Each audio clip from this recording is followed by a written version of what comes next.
House help जो है ना वो बहुत बड़ी नेमत है एक तरह से देखा जाए। इस चीज़ की कीमत उन लोगों से पूछनी चाहिए जो कि ना आउट ऑफ कंट्री रह रहे हैं या फिर परदेश में रह रहे हैं, तो वो इस चीज़ को बहुत ज़्यादा ना मिस करते हैं। लेकिन मैं आपको बताना चाहूँ कि जो हाउस हेल्प आप सोच रहे हैं ना भाई, वो अब अवेलेबल नहीं होती। अगर आपने 24 आवर्स के लिए भी कोई हेल्पर रखी हुई है ना, तो फिर भी आपके करने वाले काम आपने खुद ही करने हैं। वो आपका नाक तक साफ़ नहीं करके जाती, ठीक है। आपने बहुत से काम जो है ना खुद से अरेंज करने होते हैं, खुद से करने होते हैं, क्योंकि वो आपके करने वाले काम होते हैं। वो आपकी हाउस हेल्प वैसे नहीं कर सकती जैसे ना आप खुद से कर सकती हैं। तो जी अस्सलाम वालेकुम, क्या हाल चाल है सबके? ठीक ठाक है, खैर आफियत से हैं। यहाँ पर मैं आपको दिखा रही हूँ कि मतलब ये हेल्पर जो है ना वो बर्तन वॉश करके रख गई थी। तो इसको मैंने अरेंज करना था क्योंकि बर्तन काफ़ी ज़्यादा जो है ना वो मुख्तलिफ़ जगहों से निकले हुए थे, तो फिर मुझे ही पता था कि मैंने कहाँ कहाँ उनको ना अच्छे से प्लेस करना है। तो वो फिर मैं समेट रही थी बर्तन, और साथ में मैंने कितनी दफ़ा उसको बोला कि मतलब ना चूल्हा साफ़ नहीं है, चूल्हा साफ़ नहीं हो रहा, ग्रीसी है, ऑयली है। तो उसके ऊपर कपड़ा बस मार के ना तो चली जाती थी। आज मैंने सोचा कि चलो ना खाना बनाने से पहले ये काम मैं ख़त्म कर लूँ, चूल्हा अच्छे से साफ़ हो जाएगा।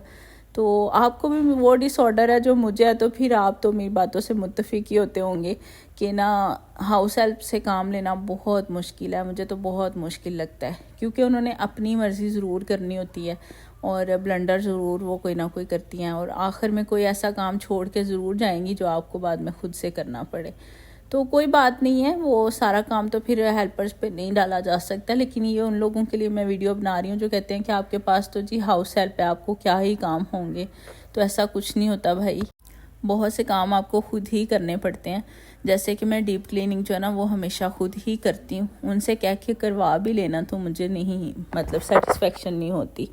तो आज मैंने सोचा कि चलो अच्छे से ना बर्तन वगैरह समेट के उसके बाद खाना बनाऊंगी। तो खाने में आज मैं कुछ स्पेशल नहीं बना रही, बस आलू गाजर मटर का सालन बना रही हूँ। तो उसकी रेसिपी मैं आपको कितनी दफ़ा मतलब सब्जियों की रेसिपी दे रही हूँ, मैं सेम मेथड से बस ना सब्ज़ी बनाती हूँ। तो और सुनाएं, कैसा गुजर है आपका दिन? सर्दियाँ तो बहुत बढ़ती जा रही हैं। तो वो लोग जो कह रहे थे कि ठंड नहीं पड़ रही, ठंड नहीं पड़ रही, तो जी पड़ गई है ठंड। अब इतनी कोई धुंध थी, सुबह मैं अपनी बेटी को स्कूल छोड़ने गई तो आप यकीन कीजिएगा मुझे समझ नहीं आ रही थी, अपनी गली की नुक्कड़ ही नज़र नहीं आ रही थी। तो अल्लाह ताला रहम फरमाया, सुबह सुबह एक एम्बुलेंस की आवाज़ भी आ रही थी। बस अल्लाह ताला सबको हादसात से बचाए, परेशानियों से बचाए और आफात से बचाए। तो दुआ करके घर से निकला करें और बिला ज़रूरत इस मौसम में बिल्कुल भी घर से नहीं निकलें। तो अल्लाह ताला सब पे अपनी रहमत और शफ़क़त का साया रखे और सबकी हिफाजत करे और अपने हिफ्ज़ मान में रखे। तो सुबह सुबह बस मैं यही दुआएं कर रही थी। तो बाकी धुंध बहुत ज़्यादा हो गई है यहाँ हमारे फैसलाबाद में, तो बहुत ज़्यादा धुंध है। तो अल्लाह ताला बस सबकी हिफाजत करे। बाकी ना मैं इस बात से थोड़ा आज मुझे हंसी इस बात पे आ रही थी कि मैंने 3-4 दफ़ा वॉइस ओवर जो है ना वो रोका है, क्योंकि मैं आपको बता रही थी कि लोहे तो लैलन तो चूचे और पता नहीं क्या क्या और बर्तन। मैं सोच रही हूँ कि मुझे किसी बड़ी मतलब इस तरह की फेस में सोसाइटीज़ में रहने का इतना कोई शौक़ नहीं है। मुझे वैसे भी ये मतलब मिलनसार हूँ, तो मुझे जो है ना रौनक भरे माहौल में रहना पसंद है। लेकिन जिस दिन भी मैंने यहाँ से स्विच किया, यहाँ से मैंने जाने का सोचा ना, तो उसकी एक ही रीज़न होगी भाई, वो ये रीज़न होगी। एक बड़ा मज़ेदार वाक़या है मैं आपको सुनाती हूँ। यहाँ पे ना एक फ़ौजी हैं बेचारे, तो वो शायद छुट्टी आए तो उनको ये था कि मैं आराम से सोऊंगा, घर जाके रेस्ट करूँगा। तो अपने ड्राइंग रूम में ना सोए हुए थे। तो सुबह सुबह जो है ना तकरीबन 7:45 7:45 का टाइम होगा, इतना ही तकरीबन टाइम होगा।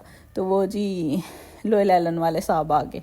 जो फिर फ़ौजी साहब ने उनकी सर्विस की है पूरे मोहल्ले ने सुनी है और वो बेचारा पता नहीं कितना कोई तंग आया हुआ था।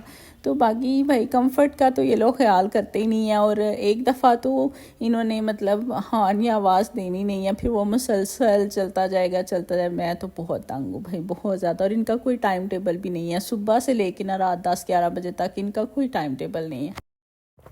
तो बस यहाँ मेरी तकरीबन सब्ज़ी जो है ना ऑलमोस्ट रेडी हो गई थी।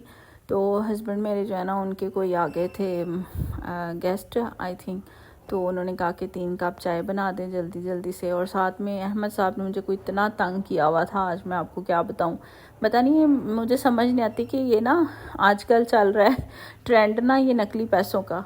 तो बच्चे वो पता नहीं शॉप से ले आते हैं, उन्होंने भी पखंड सा बनाया हुआ है कि वो 10 रुपये की 20 रुपये की वो कॉपी दे रहे होते हैं, तो वो ले आते हैं। शादियों पे देख देख के ना बच्चे, अभी रिसेंटली जारी बात है दिसंबर जनवरी फरवरी में शादियां तो बहुत ज़्यादा है ना, तो देख देख के बच्चे बस ना उससे रिलेट करते हैं।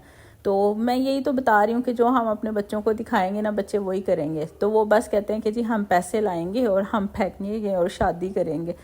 तो मैं हंस रही थी, बात करने का मकसद यह है कि वो पैसे लेके आया और 2-3 मिनट उसने खेला है और उसके बाद उसने ना उनको तोड़ मरोड़ के रख दिया। तो मैं ये सोच रही थी कि भाई पैसे नकली हैं लेकिन ऊपर कायदे आज़म तो असली बने हुए हैं ना। तो मुझे समझ नहीं आती कि मतलब कार्बन कॉपी करेंगे एक चीज़ की और उसकी बेहुरमती करेंगे।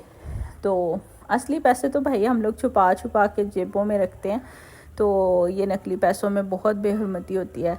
हमारे कायद की, जिन्होंने हमें पहचान दी, हमें हमारा मुल्क दिया, हमें आज़ादी दी, हमें इस चीज़ की कदर ही नहीं है। तो ये मैं अपने बेटे को ये बात बता रही थी कि बेटा इसके ऊपर कायदे आज़म बने हुए। तो वो कह रहा था नहीं ये मेरे दादा अबू है इसके दादा अबू की शक्ल मिलती है उनसे। तो वो कह रहा था नहीं ये मेरे दादा अबू हैं, ये कायदे आज़म नहीं है। तो मैंने कहा फिर देखो ना, आपको तो और एहतराम करना चाहिए, तो आपके दादा अबू हैं तो आप इसको तोड़ मरोड़ के फेंक रहे हो। तो मैं उसको समझाने की कोशिश कर रही थी। बाकी बच्चों के पास आजकल हर बात का जवाब होता है। तो मिलते हैं फिर किसी और वीडियो में। अल्लाह हाफिज़।